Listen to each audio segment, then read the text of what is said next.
Bien, como bueno, vimos anteriormente, em, el modelo de Cournot era un modelo, sí, que trataba de básicamente representar situaciones en donde la variable de elección de la firma era justamente los niveles de producción. Eso, llámese eso, nivel de producción, incluso quizás eh, podríamos representar como instalación de la capacidad, etcétera, etcétera. Hay miles de formas de cómo entenderlo eso, pero hay, como sabemos que las empresas o bien pueden elegir precio o bien pueden elegir en cantidad, la pregunta sería, ok, pero ¿cuál es el modelo que representa aquella situación en donde la firma elige precios, ¿sí? En una situación en la cual las elecciones son simultáneas y en donde las empresas persiguen propiamente los beneficios máximos? Fíjense que este es el modelo de Bertrand. Bertrand nace después básicamente del modelo de Cournot y básicamente nace como una crítica al modelo de Cournot en donde eh, Bertrand creía que las firmas no elegían los niveles de producción, es decir, cuánto van a producir en el corto plazo, sino que más bien eligen el nivel de precio o los precios que fijan por sus productos. Eh, es como todo juego simultáneo en la cual estamos metidos, es un juego de one shot, ¿sí? O sea, de un periodo en donde las firmas deciden y se terminó el juego, ¿sí? Deciden una vez y se terminó el juego. Son dos firmas obviamente idénticas y lo más clave acá es que el producto es homogéneo, por lo tanto son sustitutos perfectos, por lo tanto parece que es algo casi que obvio, digamos, todos los consumidores irán a comprarle a aquel que tenga el precio más bajo, porque básicamente son sustitutos perfectos. Eh, Obviamente no hay costo de transacción y hay información completa, todos saben a dónde se ubican esos bienes y todos saben sobre el estado de esos bienes. Y vamos a modelar con una cuestión que es una tecnología de producción con movimiento constantes a escalas y que tampoco no hay restricciones a la capacidad, ¿sí? Lo interesante del modelo de Bertrand es que representa una situación muy buena, cuyo nombre se denomina la paradoja de Bertrand. Eh, y lo interesante también es que es un poco más realista que el modelo de Cournot, en donde en realidad las empresas eligen precios, es más realista que las empresas elijan sus precios. Eh, Y luego, por ejemplo, es muy sencillo caer en otros modelos como una diferenciación espacial de los productos, tan solo, por ejemplo, modificando este supuesto, que ya no sean sustitutos perfectos, que no sean bienes homogéneos, y caer en una competencia monopolística. Eh, También, por ejemplo, es muy interesante caer, digamos, con resultados que sean distintos a los que vamos a ver ahora, simplemente metiendo alguna restricción a la capacidad instalada de la firma, ¿sí? Bueno, teniendo en mente un poco esto de que las empresas eligen los precios que hacen máximo sus beneficios, pero teniendo en cuenta que tienen que tomar sus decisiones haciendo alguna conjetura, ¿sí? Sobre los precios que van a fijar las otras empresas, el equilibrio en este modelo es básicamente el... a ver, ¿qué puedo hacer de esto? Es básicamente eh, un equilibrio en donde los precios, en este caso de dos firmas que vamos a modelar, si es un duopolio de Beltrán, es igual al costo marginal. Y ese es el resultado, ¿sí? Fíjense que estamos en un resultado en donde eh, los precios de ambas empresas en un mercado en lo cual ya no es competencia perfecta, sino que es un oligopolio, está en el medio, si no hay ni muchas empresas ni tampoco hay una, sino que hay dos, es un resultado de competencia perfecta y ese es el resultado de este modelo. eh, digamos, y eso es su famosa paradoja, ¿sí? ¿Cómo llegamos a este resultado? Fíjense que siempre estamos diciendo, ok, al momento de fijar una empresa su nivel de precio, su precio de venta de su mercadería, tiene que tener en cuenta que vende productos homogéneos, muy similares, que los consumidores son racionales, no hay costos de información ni de transacción, ni de ningún motivo, y que la otra empresa también tienen que hacer alguna conjetura sobre el comportamiento de la otra empresa, ¿sí? Fijémonos por qué esto es un equilibrio, por qué no sería una situación como esta, equilibrio, por ejemplo, en donde el precio sea menor al costo marginal de cualquiera de las dos empresas, una o las dos empresas. Bueno, en particular no podría ser un equilibrio porque le sería más rentable a la empresa uno o a la empresa uno y 2 o a la empresa 2 únicamente reducir su producción y aumentar los beneficios. De hecho, estaría perdiendo por cada unidad que vende. Eh, Porque esto también es el costo, acordémonos, es una estructura, una tecnología con costos constantes a escala, entonces el costo marginal es igual al costo medio, y entonces en este caso por cada unidad que vende estamos perdiendo dinero. Eh, la pregunta sería, ok, bueno, si esto no es un equilibrio, descartémoslo, entonces pongamos un equilibrio o pongamos una situación en donde el precio de alguna de las dos firmas es superior al costo marginal.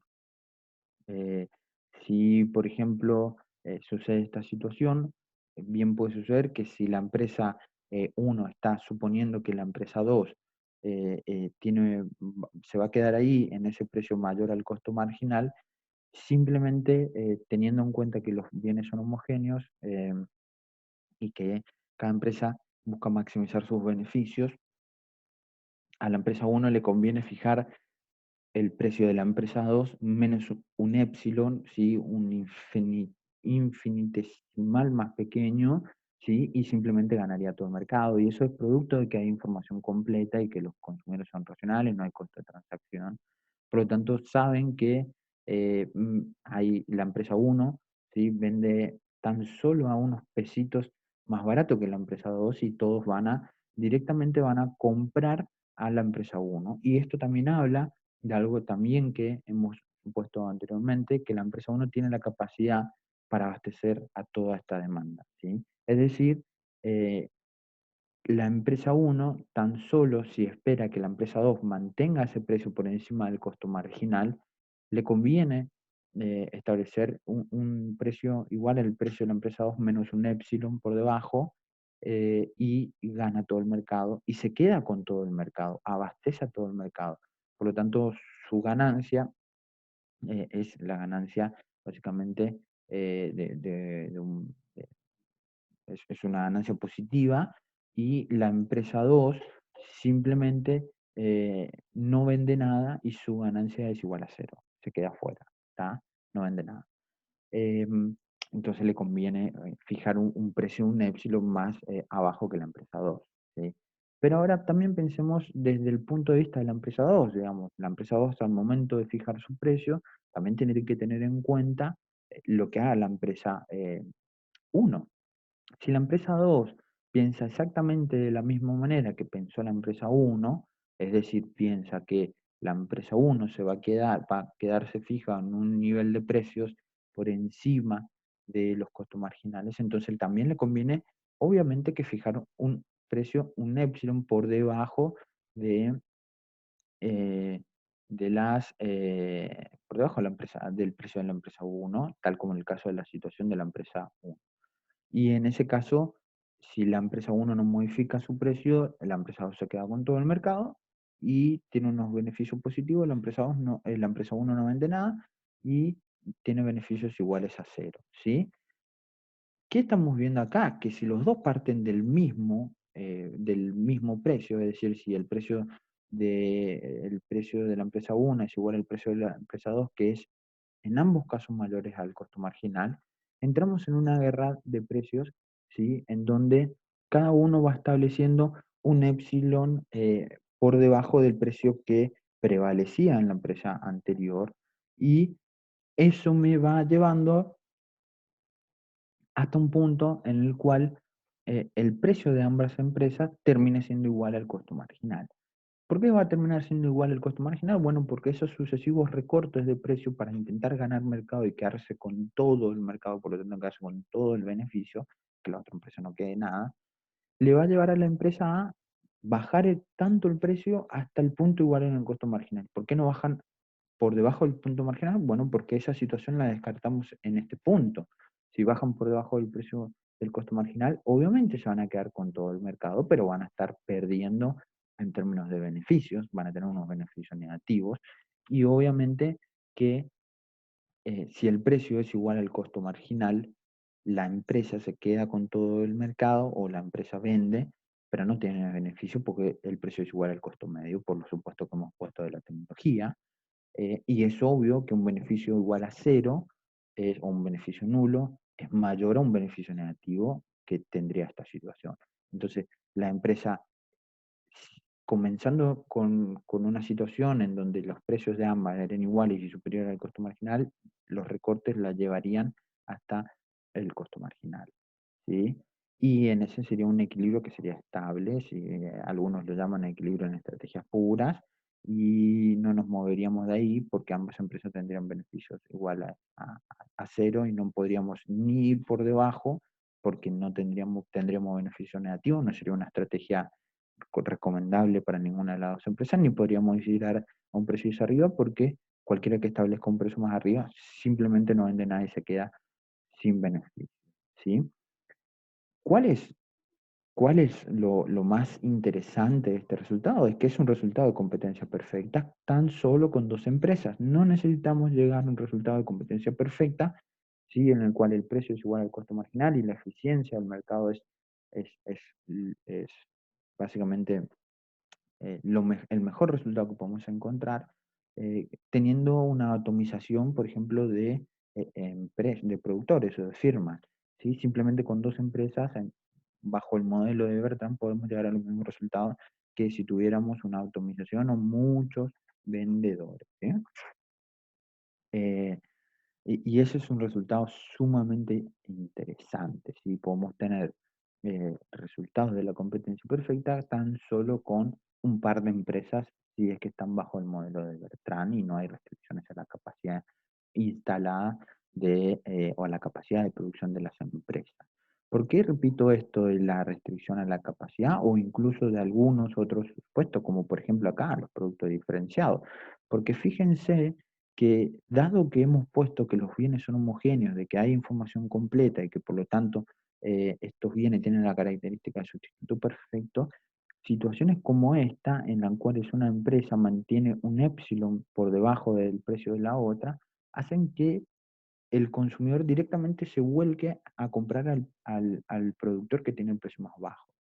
Y eso es producto de que los bienes son homogéneos y no son diferenciados, pero también está implícito la cuestión de que no hay restricciones a la capacidad. La firma que tiene un precio, un epsilon por debajo, tan solo puede vender todos los precios tan solo puede vender básicamente todo, puede ocuparse de toda la demanda del mercado, porque básicamente todos dejan de comprarle a la otra empresa y vienen a comprarle a la nueva empresa que tiene los precios más bajos.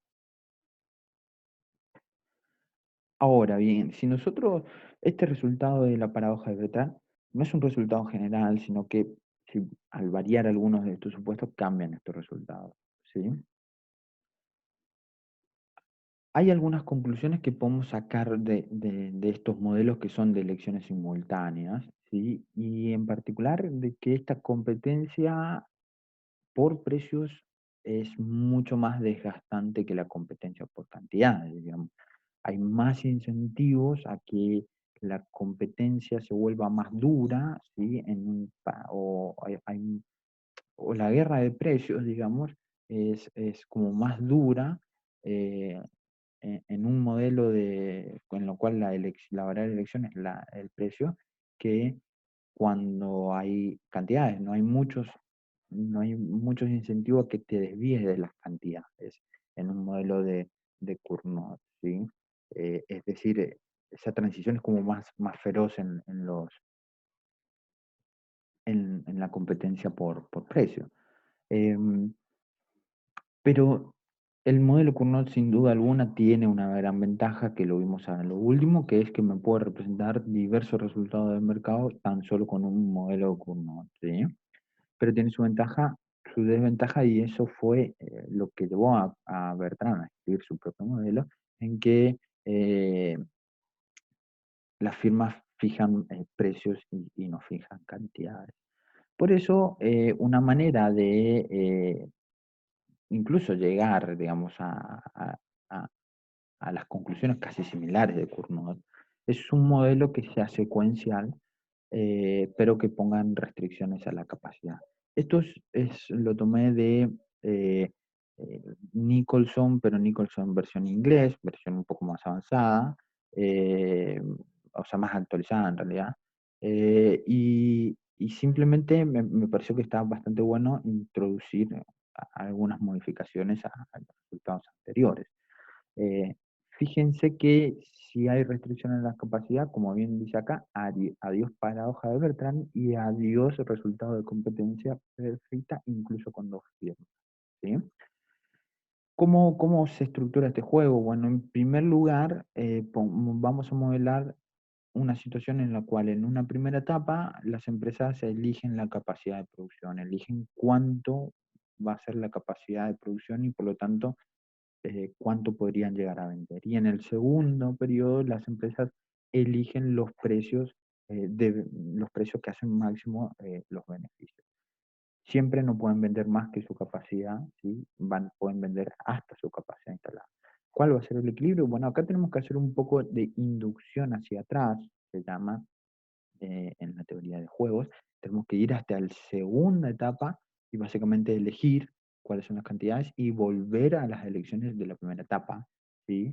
Eh, si no entienden esto, no se preocupen, no, no es tampoco eh, tan, tan difícil, pero simplemente tenemos que ir hacia adelante, mirar cuáles son las elecciones que serían racional, cuáles serían las elecciones correctas, y volver a ver cómo en función de esas elecciones correctas, cuál es la decisión que en la primera etapa debería elegir, ¿sí? Y eso sea porque son racionales las firmas, ¿sí? ¿Cuál es el equilibrio? Bueno, supongamos que Q1 y Q2 son la capacidad de cada firma en la primera etapa, ¿sí? Por lo tanto, vamos a suponer que ya se construyó. Suponer que Q1 y Q2, esto sería Q2, perdón, aquí. Q1, a ver si lo puedo dibujar aquí. Esto sería así, Q2. Supongamos que Q1 y Q2 son las capacidades, ya están construidas, ¿sí? Sea P rayita arriba, el precio que prevalece cuando la capacidad está completa, ¿sí? Cuando las firmas venden su capacidad total. Eh, ¿Qué tenemos? Fijémonos una cuestión. ¿Cuál sería el equilibrio? Sería la pregunta. ¿Sí? Fijémonos que si los precios son de las dos empresas, están por debajo del precio de la capacidad máxima, ¿sí? Como la demanda tiene pendiente negativa, eso implica que la cantidad de demanda va a exceder a la capacidad, que es esto, que puede vender cada firma, ¿sí? No importa cómo se distribuya. Lo importante es que la capacidad total va a exceder a la capacidad de producción de cada una de las firmas, ¿sí? Por lo tanto, la firma I, que en este caso podría ser la firma 1, supongamos que la firma 1, tan solo va a aumentar sus beneficios simplemente aumentando su precio, ¿sí? Porque va a aumentar el precio, van a aumentar los ingresos y por lo tanto eh, va a aumentar el beneficio, ¿sí? Ahora, ¿qué pasa si es una situación en la cual ambas empresas tienen un precio por encima de la capacidad, del precio de la capacidad de producción? Bueno, entonces en esta cuestión está las ventas, la cantidad de demanda están por debajo de el máximo de la capacidad de producción.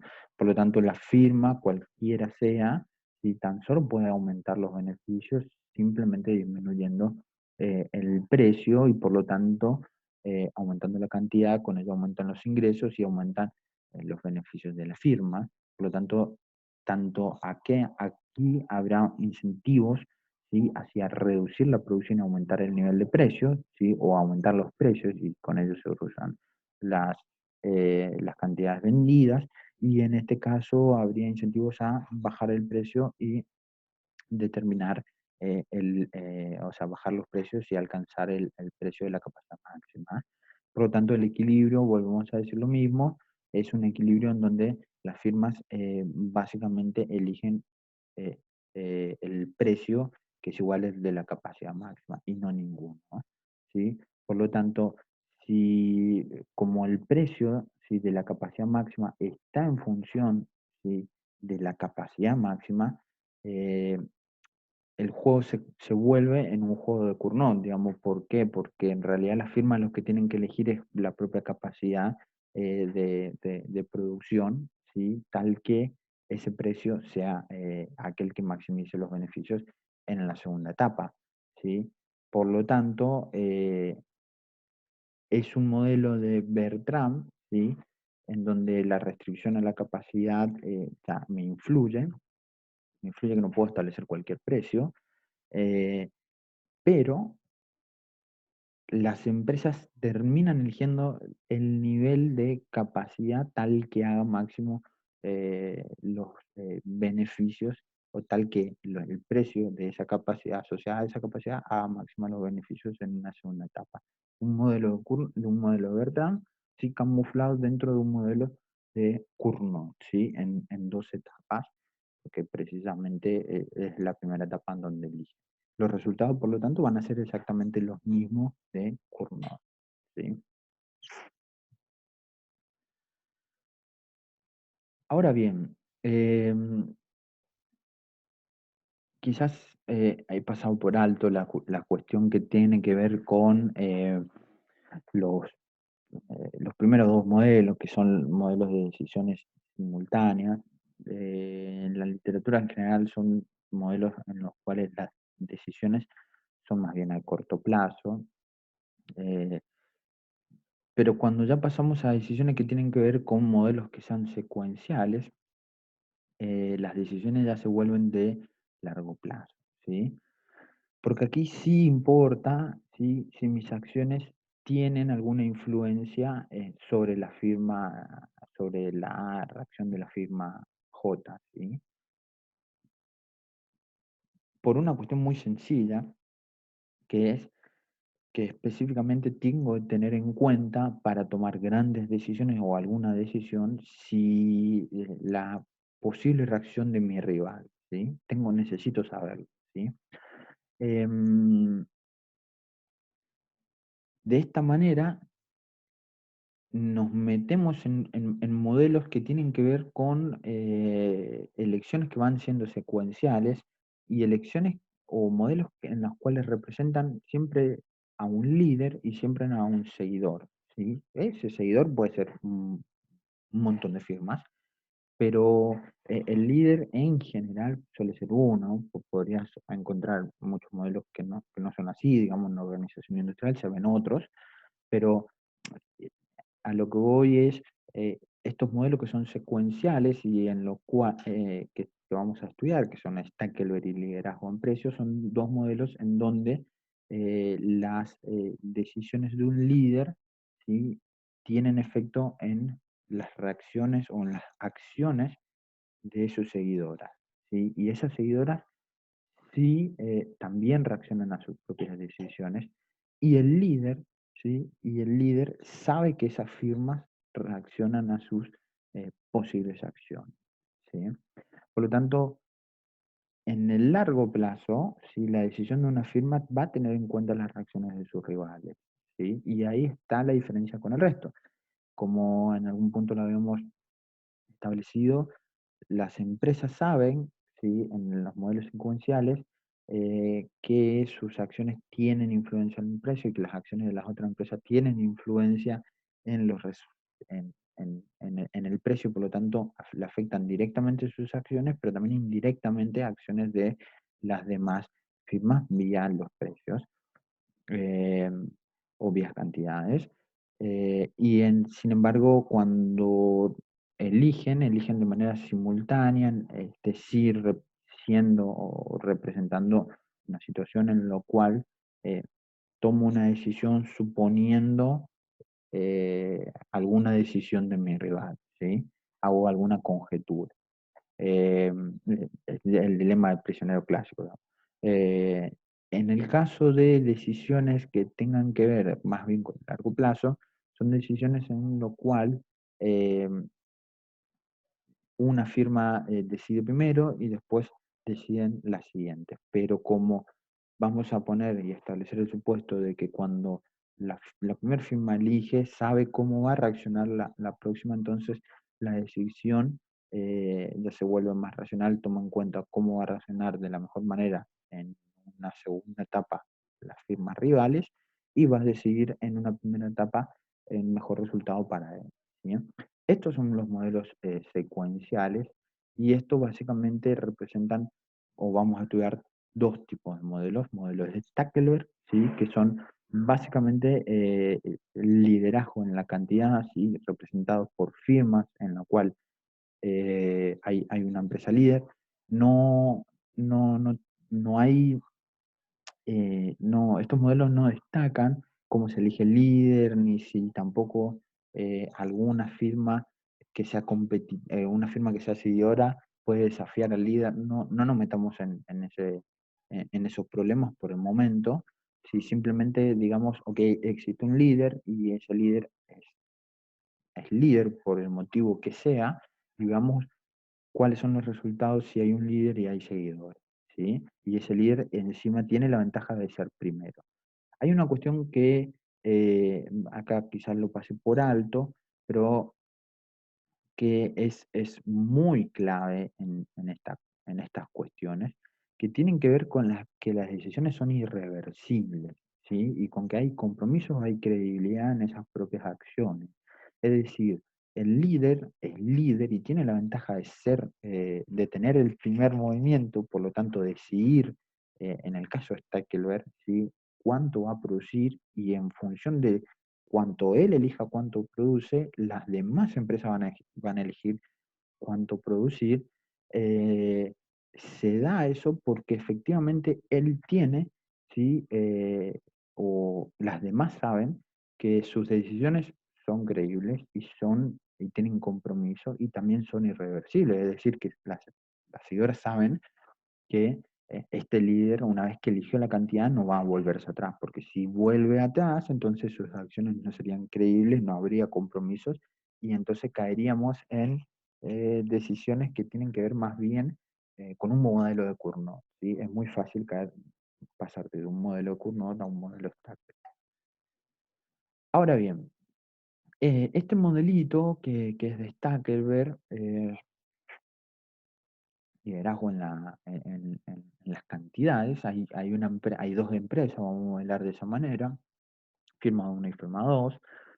Los bienes otra vez son homogéneos, como establecimos al principio, pero el juego aquí es secuencial, en el cual la primera firma elige primero el nivel de producción que va a maximizar sus beneficios y a esta firma la vamos a llamar líder. Fíjense que es lo mismo que Cournot, pero aquí ya el juego no es secuencial, sino que no es simultáneo, sino que secuencial. Hay una firma que primero va a elegir el nivel de producción, ¿sí? Que maximice, va a seguir persiguiendo el objetivo de maximización del beneficio, y después, una vez que ha elegido la firma líder en el nivel de producción, la firma 2, que va a ser la seguidora, o puede ser la firma 2, puede ser muchas firmas, en otro caso es una firma, que es la 2, ¿sí? Va a elegir el nivel de producción que maximice sus beneficios.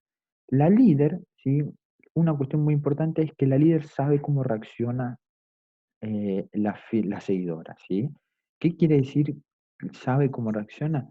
Que sabe que sus elecciones influencian en las decisiones de sus seguidoras. Por lo tanto, tienen que tener en cuenta. No puede elegir cualquier nivel de producción, porque si elige cualquier nivel de producción, sabe que la seguidora también va va a reaccionar de alguna forma y esos resultados le van a impactar nuevamente al líder, ¿sí? Pero sabe que sus decisiones tienen algún efecto en las decisiones de las demás empresas que son seguidoras. Y sabe de la forma en la cual reaccionan las seguidoras, que eso es muy importante. ¿Por qué? Porque fijémonos, supongamos que la cantidad producida total del mercado es la suma de las cantidades de cada una de las empresas y que tenemos una función de demanda establecida, una función inversa de demanda establecida por esta manera, en donde el precio es igual o está en función de la cantidad total demandada. Eh, Como sabemos que lo primero que tendremos que hacer en este juego secuencial es especificar bien cómo reacciona, ¿sí? Cómo reacciona o cuál es la cantidad óptima que elige la seguidora, que es la que va a elegir en segundo lugar, y una vez que sabemos cómo es la reacción de la seguidora, ¿sí? Ante distintas planes de producción alternativos de la empresa líder que elige primero, volvemos a la primera etapa y con esa información entonces la líder elegiría. Dicho de otra manera, dicho en criollo, digamos, eh, la empresa líder sabe cómo reacciona la empresa seguidora. ¿Y eso qué implica? Implica que conoce la función de reacción, ¿sí? Porque sabe que la empresa 2, que es la seguidora, es una firma que es racional, que persigue el objetivo de maximización de los beneficios, por lo tanto, sabe, conoce la función de reacción. Y entonces, para resolver el problema, deberíamos primero resolver el problema de la firma que es seguidora, en nuestro caso es la 2. Fíjense que esto es un problema de Cournot clásico, en donde la firma 2 que es seguidora debe elegir la cantidad que maximiza los beneficios de esta firma, tomando que el precio es igual, está en función de la cantidad total, pero esa cantidad total es la suma de las cantidades individuales de cada una de las empresas, y restando los costos a todo eso. Una cuestión que es diferente aquí del resto es que estamos maximizando, o sea, estamos encontrando el nivel de producción para la empresa 2 que maximiza el beneficio. En Cournot, antes tomamos como, hacíamos una conjetura respecto a esta cantidad, porque decíamos, ok, yo voy a elegir el nivel de producción que maximiza mis beneficios, dado que espero que la empresa 1 produzca tal nivel de producción. Aquí, sin embargo, no funciona de esa manera, y no funciona de esa manera específicamente porque ya lo toma como un dato, ¿sí? Ya lo toma como un dato, ya no hace conjeturas, sino que lo toma como un dato. Este es el nivel de producción. Y una vez que resuelvo, fíjense que es lo mismo de Cournot, una vez que resuelvo, obviamente lo que encuentro no es ni más ni menos que funciones de reacción que encontré básicamente en Cournot, digamos, ¿sí? Esta es la resolución de Cournot. Es decir, en criollo vuelvo a repetir lo mismo. Si tengo que resolver un problema de Stackelberg, empiezo por la firma que es seguidora y resuelvo como si fuera Cournot, ¿sí? ¿Y qué hallo en la firma seguidora? Una función de reacción. Sencillamente, si estuviésemos en un modelo de Cournot, yo debería pasar a la parte, eh, a la firma 1 y resolver de esta misma manera su problema y hallar una función de reacción. Sin embargo, eso no me sucede en el modelo Stackelberg, porque en el modelo Stackelberg el tipo sabe que sus acciones influyen en las demás. Y eso que sabe que influye se representa por una función de reacción. O sea que cuando él decide, tiene en cuenta la influencia que toma las decisiones, o sea, la influencia que sus decisiones tienen en las demás y cómo responden. Y eso específicamente tiene que resolver este problema que está aquí, ¿sí? Fíjense, tiene que encontrar el nivel de producción que maximice los beneficios, dado que la función, o dado que la cantidad a producir de la empresa 2 está en función de la producción de la cantidad de la empresa 1. Dicho de otra manera, necesita poner o introducir básicamente esta función de reacción en esto que está aquí ingresa acá, ¿sí? Necesita tomar en cuenta la manera en que reacciona el seguidor a sus decisiones. Y si resuelvo esto que está aquí, o sea, básicamente planteo las condiciones de primer orden para esto, hago la derivada de el beneficio de la empresa 1 respecto a la cantidad a producir de la empresa 1 y lo igual a cero, no tengo otra cosa que esta expresión que está acá. ¿Y cuál es la diferencia entre esta expresión que está aquí y las otras expresiones? Bueno, particularmente esto que está marcado con rojo acá. ¿Sí? Esto que está aquí es básicamente las mismas expresiones del ingreso marginal de la empresa que operan bajo un modelo de Cournot, digamos. Sin embargo, ahora todo esto es el ingreso marginal en la, del líder en un modelo de Stackelberg, ¿sí? ¿Y qué me implica esto? Bueno, esto que me implica aquí es específicamente que el nivel de producción, ¿sí? El nivel de producción de, o básicamente en realidad me indica que su aumento en la producción o el aumento en la producción del líder influye en la reacción de la empresa 2 y por lo tanto también influye en el nivel de precios. Y ese nivel de precios influye en los ingresos de la propia empresa del líder e influye también en los beneficios. Fíjense una cuestión aquí.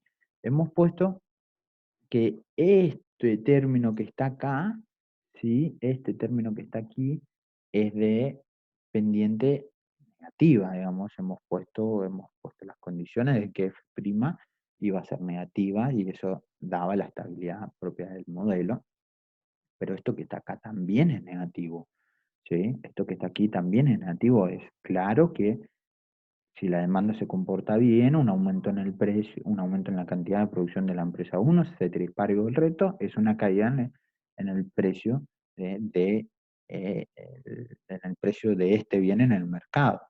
Por lo tanto, menos por menos es más. Esto es menos. Aquí era evidente, ¿sí? Que cuáles eran los incentivos en el modelo Cournot, estaban representados por esto, ¿sí? Que obviamente eh, simplemente el aumento de producción iba a tener impacto, el aumento en una unidad de producción de una firma iba a tener un impacto en o ella iba a tomar en cuenta solamente únicamente el impacto que tienen en sus ingresos. Por lo tanto, eso lo hacía producir un poquitito más que el, el monopolio, porque el monopolio tenía en cuenta, básicamente lo que cambiaba era este término que está acá, en vez de ser una Q sub 1 iba a ser la Q del mercado, entonces el término se hacía mucho más grande. Aquí el incentivo está puesto también a producir un poco más, porque si bien la producción de una unidad más, ¿sí? Implica que la firma 1, que la firma 2, perdón, por la relación negativa que hay entre lo que produce la firma 1 y la firma 2, y por la función de reacción, reduzca la cantidad a producir, por lo tanto esa reducción en la cantidad a producir es un aumento de precio, y ese aumento de precio es para todas las unidades que ella vende, entonces es un aumento de los ingresos y por lo tanto es un aumento de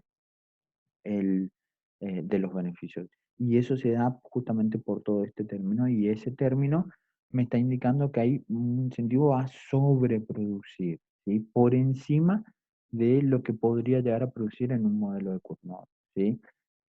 Ergo, o dicho de otra manera, ¿sí?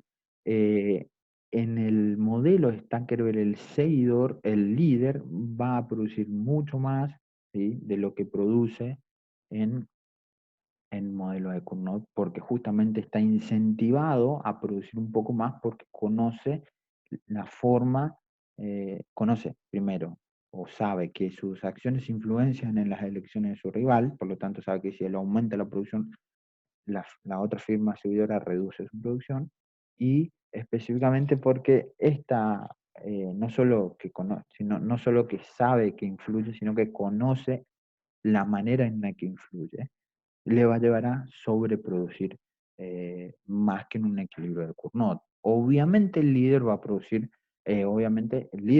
mucho más y el seguidor va a producir mucho menos y va a tener menos beneficios.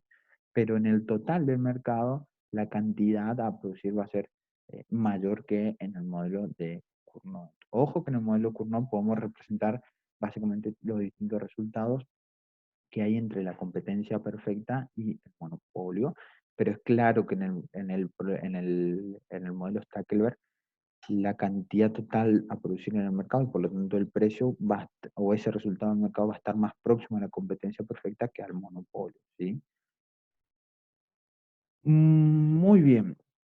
Gráficamente, ¿cómo vemos esta solución? Bueno, gráficamente utilizamos obviamente las funciones de reacción de cada empresa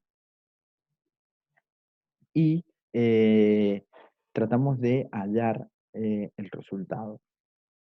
Fíjense una cosa, eh, esto que está aquí, ¿sí? Es Cournot, sí, eso es Cournot. A ver, esto que está aquí es el resultado de Cournot, ¿sí? Es el equilibrio de Cournot. Y por lo tanto, en el equilibrio de Cournot, la empresa debería producir la 1, esta, así aquí, lo pongo como C, y la empresa 2 debería producir esto. Sin embargo, fíjense cómo podemos resolverlo. Es evidente que estos son curvas de ISO-beneficio de la empresa 1 porque agarran su máximo precisamente sobre esta función de reacción que representa la función de reacción de la empresa 1. ¿Sí? Es evidente que si la empresa debería elegir un punto, debería elegir una curva, ¿sí? Debería elegir la curva más baja posible de situarse. Pero sabe que sus decisiones, la líder, que es la empresa 1, por lo tanto siempre miramos la curva de ISO-beneficio de la empresa 1, sabe que su decisión influye en las demás empresas y conoce la manera en la que influye, no es otra cosa que la función de reacción, sabe cómo, cómo, cómo reacciona la empresa eh, seguidora. Por lo tanto, intuitivamente nosotros deberíamos encontrar un punto en donde la isobeneficio sea tangente a la eh, curva de reacción de la empresa 2. Es decir, que básicamente el problema que lo planteamos aquí, este problema que está acá, es encontrar la cantidad que haga máximo el beneficio sujeto a que esa cantidad de producción de la empresa 1 tiene que básicamente satisfacer la función de reacción de la empresa 2. Y es específicamente el análisis que estamos haciendo acá, encontrar cuál es el beneficio máximo, es decir, cuál es la curva más abajo posible, tal que eh, esa cantidad, digamos, que produzca la empresa 2, ¿sí? Respete, digamos, de alguna manera posible la, eh, la función de reacción de la empresa 2. Y eso es precisamente en este punto que es tangente. No podría ser ni este punto, ni tampoco, ni podría ser este punto y podría ser este punto porque no son tangentes, digamos. Yo podría simplemente aumentar, la líder podría aumentar el beneficio tan solo aumentando un poco más la cantidad de el bien de su producción, pero no respetaría las condiciones impuestas de la manera en que reacciona la empresa 2, entonces debería básicamente la empresa 2 situarse en algún punto que sea tangente a esta, a esta, a esta curva. Y fíjense que básicamente esa conclusión que llevábamos de que el líder iba a producir un poco más en una situación de Stackelberg, esa intuición que teníamos detrás es precisamente el resultado que nos da acá en términos gráficos. ¿Sí? El líder produce mucho más que en una situación de Cournot y el seguidor produce mucho menos que en una situación de Cournot. Y ahora, ¿cómo hacemos para pasar a una situación de Cournot desde una situación de Stackelberg? Bueno, muy sencillo. Lo único que deberíamos hacer es suponer que la empresa uno ya sus decisiones supongamos, no son creíbles, y entonces ya no toma en cuenta las decisiones, la forma en la que reacciona la empresa 2, sino que lo hace suponiendo que la empresa 2 produce un nivel determinado. Es decir, en vez de introducir la función de reacción dentro de los precios, o sea, en vez de reemplazar esto por esto, simplemente dejamos a esto como está y resolvemos y llegamos a una función de reacción, una Q en función de una Q1 en función de una Q2, que es una función de reacción. ¿Sí? Algunas conclusiones de este modelo, básicamente. Las conclusiones a destacar, eh, bueno, que como bien lo dijimos, la producción total del mercado va a ser mucho mayor que la producción en Cournot, ¿sí? La líder produce mucho más, básicamente todas estas cuestiones ya lo fuimos comentando. Los beneficios de la líder van a ser mucho mayor, se va a mantener, o sea, ese resultado, o sea, nos vamos a mantener aquí, en tanto que las acciones de la líder sean creíbles e irreversibles. Una vez que tomé la decisión ya no puedo volver atrás, por lo tanto tengo que tomar esa decisión teniendo en cuenta cómo va a reaccionar mi rival, y que podemos pasar específicamente de un resultado de Stackelberg a uno de Cournot, tan solo suponiendo que la empresa, que la firma uno ya no se convierte, no es más líder, y no toma más en cuenta la función de reacción, es decir, no toma más en cuenta la forma en que reacciona su rival, sino que simplemente ya supone que la empresa 2 va a mantener constante su nivel de producción y convertimos un modelo secuencial en un modelo simultáneo. ¿Sí? Analíticamente o numéricamente debería ser el título. ¿Cómo hacemos esto?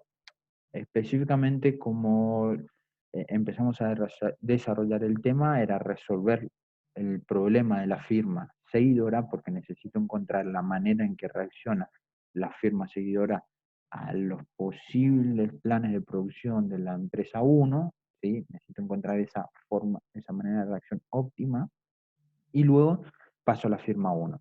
Como básicamente seguimos el ejemplo que tomé al principio, ya encontramos, porque eh, establecimos el modelo Cournot, ya encontramos las funciones de reacciones de las dos empresas. Pero acá me sirve solamente la empresa 2, que es la firma, que es seguidora.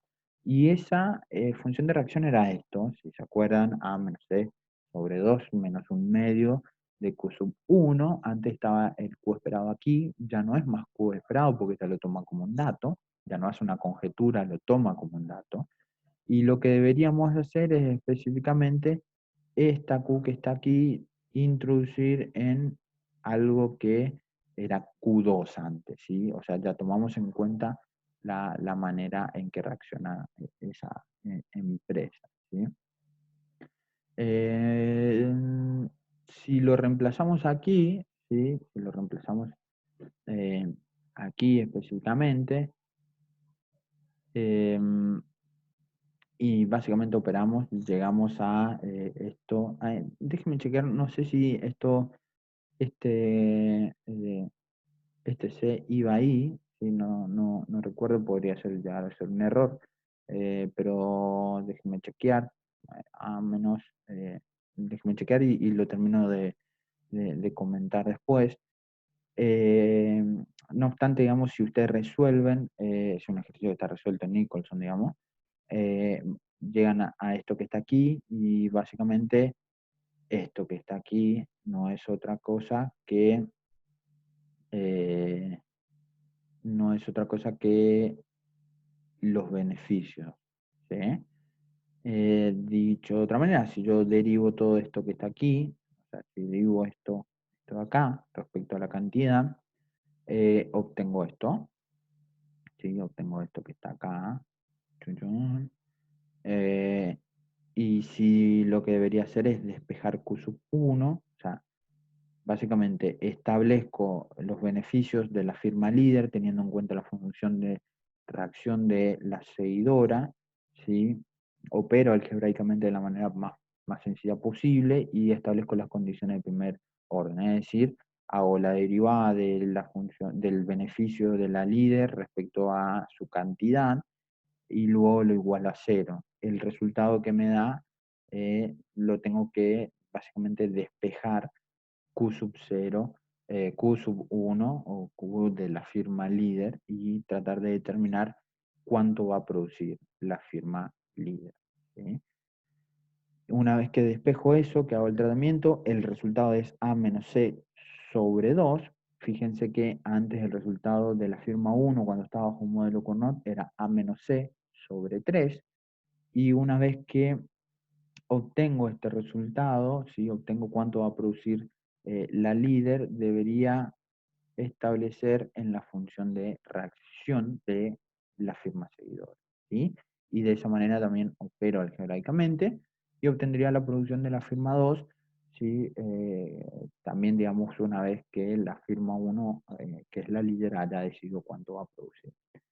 Fíjense que la firma 2, bajo un modelo de Cournot, su producción era A menos C sobre 3, ¿sí? Eran básicamente las mismas producciones, y aquí en un modelo de Stackelberg de liderazgo en cantidad, donde la firma 1 es la líder, ¿sí? Se cambian y la firma líder básicamente produce más y la firma seguidora produce menos. Y esto es precisamente por el incentivo que tiene a sobreproducir y a tratar de sobreproducir, dado que sabe que sus acciones influyen en la firma seguidora. ¿Sí? A ver, déjame borrar esto. Déjenme chequear este tema y después lo subo al grupo. ¿Sí? Eh, Ahora bien, también tenemos una cuestión con el liderazgo en precios, ¿sí? Así como tenemos el liderazgo en cantidad, también tenemos el liderazgo en precios. Eh, en donde la idea sigue siendo la misma, ¿no? Tener un modelo secuencial en donde hay una firma que es líder y que va a ser la primera empresa que básicamente decide el precio, y luego la seguidora lo toma ese precio, esa elección del precio de la líder, ¿sí? Y elige su nivel de producción, básicamente que hace máximo su beneficio. La líder obviamente va a elegir el nivel de precio en función de que haga máximo sus beneficios. ¿Sí? Pero también, como en todos los modelos, estamos bajo modelos en donde los bienes son homogéneos y en donde la variable de decisión es el precio, y en donde otra vez la líder sabe que su comportamiento influye en las decisiones de su rival. ¿Sí? Por lo tanto, si las empresas son racionales, si hay información completa, lo que debería suceder es básicamente tomar en cuenta las decisiones de los rivales. ¿Sí? Y una vez que se toman en cuenta y se verifican las acciones de los rivales, decidir a partir de eso. Otra vez el escenario, es firma 1 elige precio que maximiza los beneficios en primera instancia, luego firma 2 elige, y acá está la cuestión. Firma 2 en segunda instancia elige la cantidad que maximiza su beneficio. ¿Por qué? Eh, ¿Por qué, digamos, elige la cantidad la seguidora y no adopta el precio? Porque fíjense, digamos, estamos en un contexto en donde el juego es secuencial y el bien es homogéneo, por lo tanto el precio es, establecimos, la información es completa, no hay costo de transacción, etcétera, etcétera. La ley de un único precio para los dos bienes, o sea, para la producción de las dos empresas, hay solo un precio. Por lo tanto, si la empresa 1, que es la líder, va a elegir en primera instancia el precio que maximiza sus beneficios, eh, la firma 2 no tiene otra opción porque no puede modificar el precio, porque modifica el precio y entonces no puede vender más. Eh, Tiene que tomar como dado esa elección en el precio, ¿sí? Tiene que tomar como dado el precio, porque ya la eligió la líder, y a partir de ese precio tiene que elegir la cantidad que va a maximizar sus beneficios. Entonces entramos en algo bastante raro, en donde tenemos un liderazgo en precios que en primer lugar la firma líder elige el precio que maximiza sus beneficios, por lo tanto puede modificarlo, pero la firma seguidora simplemente adopta el precio y se convierte en básicamente un competidor perfecto, digamos, o un modelo de competencia perfecta, ¿sí? Donde los productores se vuelven como tomadores de precio. Em, Fíjense, esto es básicamente la resolución, como siempre en los problemas secuenciales, empezamos siempre por la firma que es seguidora, porque necesitamos saber cómo reaccionan esas firmas de la manera más óptima para sacar esa información y llevarla hacia la empresa líder y con esa información decidir las variables que hacen máximo los beneficios, ¿sí? Entonces, si la líder básicamente elige el precio y elige en primer lugar, la firma 2 cuando tiene que elegir maximizar sus beneficios, toma el precio acomodado, por lo tanto es un tomador de precios y es básicamente la resolución de un problema de competencia perfecta. Acá me falta un paréntesis. Aquí me falta un paréntesis. Eh, entonces, básicamente esta resolución no es otra cosa que el precio es igual al costo marginal, y ese precio es igual al costo marginal me deriva en una función de oferta de la seguidora. Si hay una firma es la función de oferta de la seguidora, si es en muchas firmas entonces es la función de oferta de la seguidora. Las implicancias de esto, bueno, un modelo un poco más complejo, se habla de que en realidad cuanto eh, digamos, tiene que ver mucho el poder de mercado de la firma que es líder y básicamente lo elástica que sea la curva de oferta de las seguidoras, ¿sí? Es muy importante. Aquí no lo vemos, pero se lo ven en organización industrial, pero lo dejo para el que quiera avanzar un poco en eso, ¿sí? ¿Cómo básicamente elige el líder? Bueno, el líder no tiene otra cuestión que una vez que fijó el precio, o sea, fija el precio teniendo en cuenta cómo reaccionan sus rivales, o sea, conociendo la curva de oferta de sus rivales.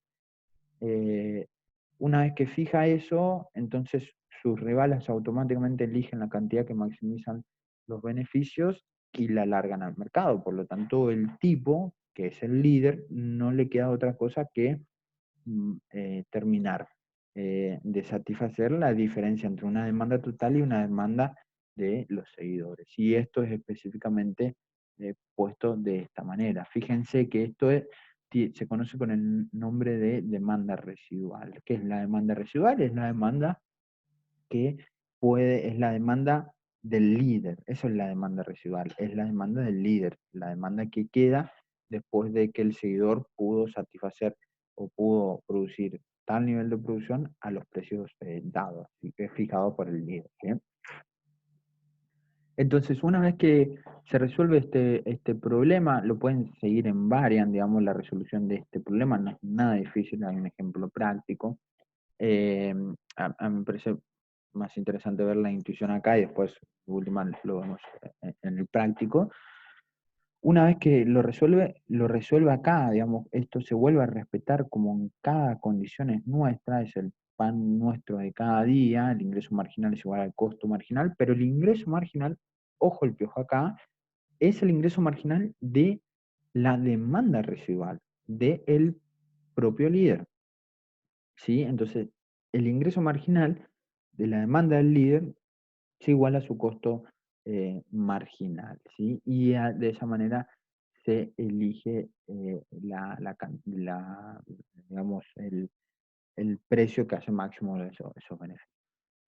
Dicho un poco más en criollo, es un poco más intuitivo mirarlo de esta manera. Muchas curvas que parece que no dicen nada, pero dicen un montón. Fijémonos. Esto es la demanda del mercado, esto que viene acá. ¿Sí? Es la demanda del mercado que enfrentan las dos empresas, ¿sí?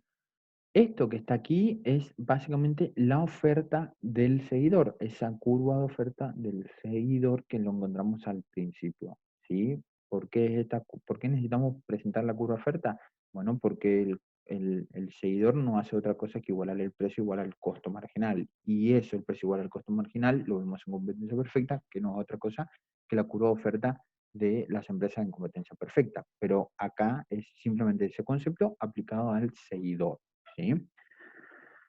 Ahora fíjense, la diferencia entre la curva de oferta del seguidor y la curva de demanda del mercado es precisamente la demanda residual, o sea, la demanda que enfrenta el líder. Fijémonos un poco acá.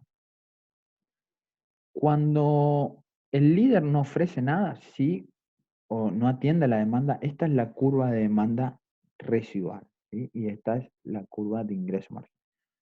Fíjense, cuando el líder no vende nada, quiere decir que está parado acá, ¿sí? Porque esta es la curva de demanda del líder y entonces no vende nada, entonces el tipo está acá, no vende nada. Pero si no vende nada, entonces en este mercado hay dos empresas, está el líder y está la seguidora. Si no vende el líder, ¿sí? Estamos viendo que evidentemente cuando el precio acá, el líder no vende nada, pero hay alguien que vende algo porque básicamente esta cantidad que está aquí, vertical, me paro acá, está en el mercado, alguien la tiene que ofrecer. Y eso lo ofrecen básicamente los seguidores.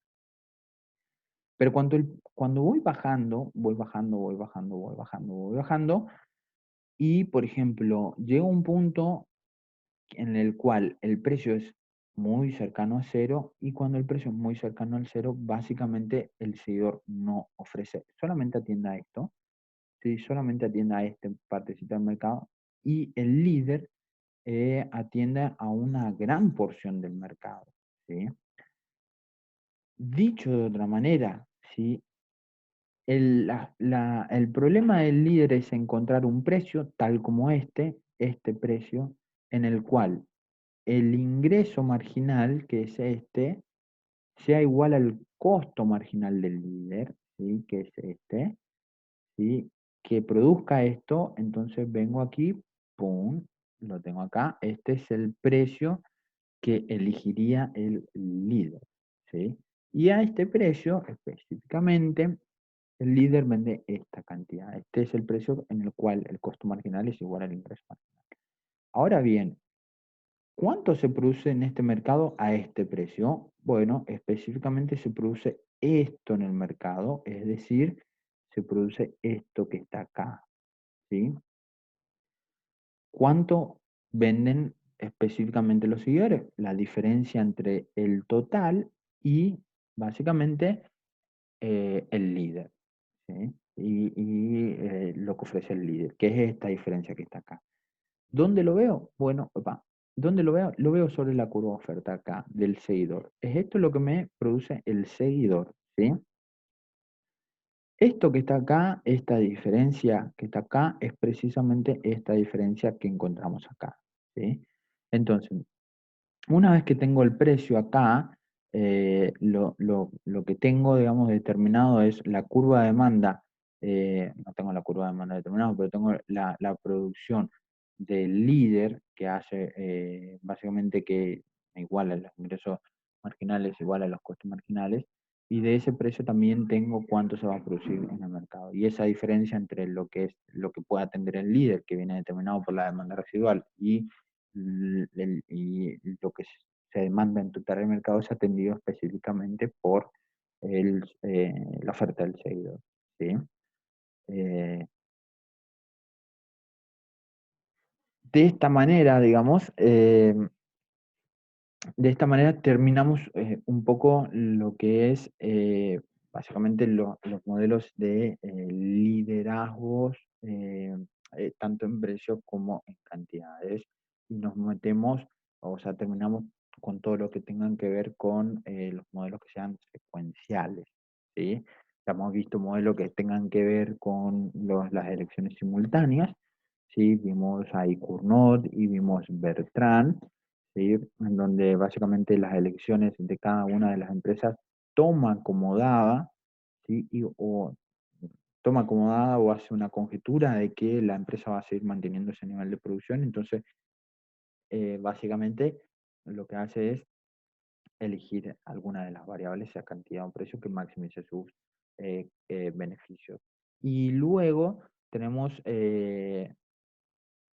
modelos que tengan que ver con liderazgo, un modelo que tengan que ver con lo secuencial que puede ser, y esos modelos que tengan que ver con lo secuencial tiene específicamente influencia o tiene una característica en la cual las firmas o los agentes se dan cuenta que sus acciones influencian en la otra y toman en cuenta esas influencias en las acciones o en los resultados de las otras empresas y básicamente si se cumple que hay irreversibilidad en las acciones o en las decisiones y hay compromiso o credibilidad, y una de las firmas, no importa por qué, tiene la ventaja de mover primero o elegir primero, entonces siempre va a tomar en cuenta lo que hace la otra empresa y específicamente lo que hace es o elige la cantidad que maximiza los beneficios tomando en cuenta la posible reacción de su rival, o bien o bien elige el precio básicamente que va a maximizar sus ingresos. ¿Sí? Esas son las dos cuestiones que tenemos hasta aquí.